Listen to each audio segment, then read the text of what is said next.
Hari ini kita akan mempelajari tentang upaya penyelesaian sengketa batas wilayah Blok Ambalat, sebuah isu penting yang melibatkan kedaulatan Indonesia.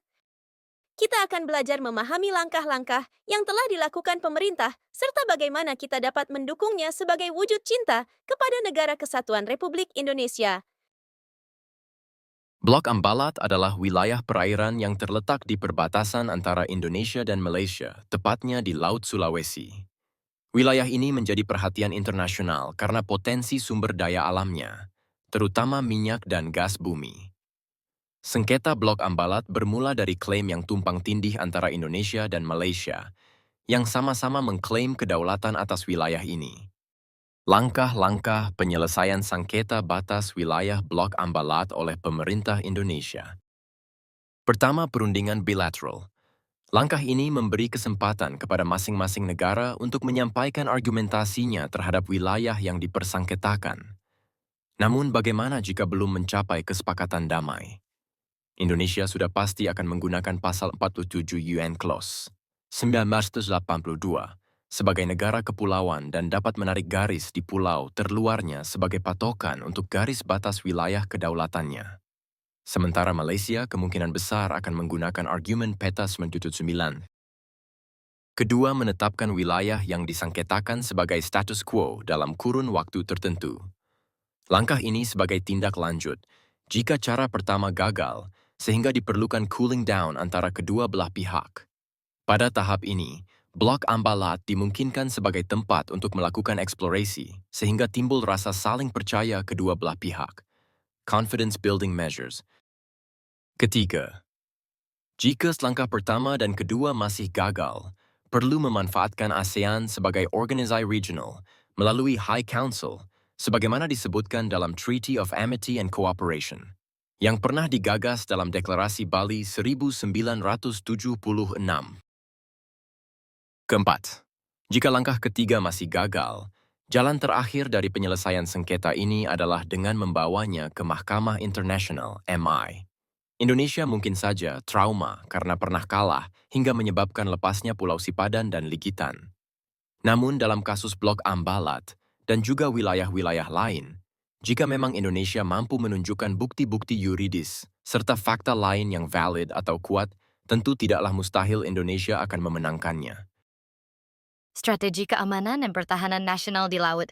Menjaga Blok Ambalat adalah bagian dari upaya kita mempertahankan kedaulatan NKRI. Apa saja strategi yang diterapkan? Pertama, peningkatan kehadiran TNI AL dan Bakamla. Mengintensifkan patroli di perairan Ambalat dengan menambah jumlah kapal perang, pesawat pengintai, dan drone maritim untuk memantau aktivitas di wilayah sengketa. Pengembangan pangkalan militer di perbatasan memperkuat pangkalan TNI AL di Tarakan, Nunukan, dan Sebatik untuk meningkatkan kesiapan pasukan dalam menghadapi ancaman potensial. Kerjasama dengan negara sekutu, menjalin kerjasama strategis dengan negara-negara sahabat untuk meningkatkan kapasitas pertahanan dan teknologi militer maritim. Kedua, tambahkan sedikit. Pendekatan diplomasi dan hukum internasional memperkuat posisi hukum Indonesia. Mengacu pada UNCLOS 1982 dan bukti historis serta hukum yang mendukung klaim Indonesia atas Blok Ambalat, negosiasi bilateral dan multilateral. Terus melakukan dialog dengan Malaysia untuk mencapai penyelesaian damai, serta melibatkan organisasi internasional jika diperlukan.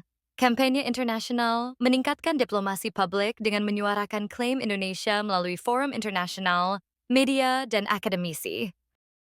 Ketiga, pemanfaatan teknologi dalam pengawasan dan keamanan laut. Penerapan sistem radar dan satelit.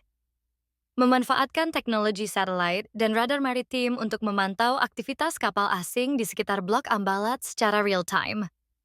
Penggunaan drone dan AI untuk pengawasan. Memanfaatkan drone maritim dan kecerdasan buatan, AI, untuk meningkatkan efisiensi patroli dan deteksi dini terhadap ancaman. Integrasi data keamanan maritim mengembangkan sistem terpadu yang menghubungkan data dari TNI AL, Bakamla, Kementerian Kelautan dan Perikanan, serta instansi terkait untuk respon cepat terhadap ancaman. Peran generasi muda. Nah, ini yang nggak kalah penting. Peran kalian, generasi muda. Jangan pernah remehkan peran kalian untuk menjaga kedaulatan Indonesia. Caranya gimana? Pertama, menanamkan rasa nasionalisme, mempelajari sejarah dan memahami pentingnya kedaulatan negara. Menghormati simbol-simbol negara seperti bendera, lagu kebangsaan, dan Pancasila.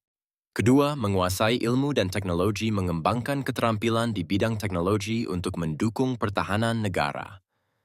Menggunakan media sosial secara bijak untuk menyebarkan informasi positif tentang Indonesia.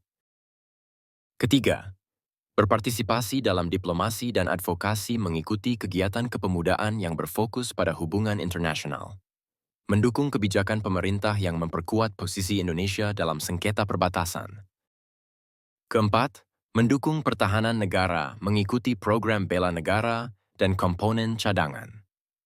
Berkontribusi dalam pengawasan wilayah perbatasan melalui komunitas atau organisasi relawan. Kelima, mempromosikan keberagaman dan persatuan, menjaga toleransi dan persatuan dalam masyarakat untuk memperkuat ketahanan nasional. Menolak segala bentuk provokasi dan hoaks yang dapat memecah belah bangsa. Jadi teman-teman, menjaga kedaulatan Indonesia bukan hanya tugas pemerintah atau TNI, tapi tugas kita semua. Dengan memahami isu seperti Blok Ambalat, kita menunjukkan cinta kita pada tanah air. Terus semangat belajar, terus bangga jadi bagian dari Indonesia.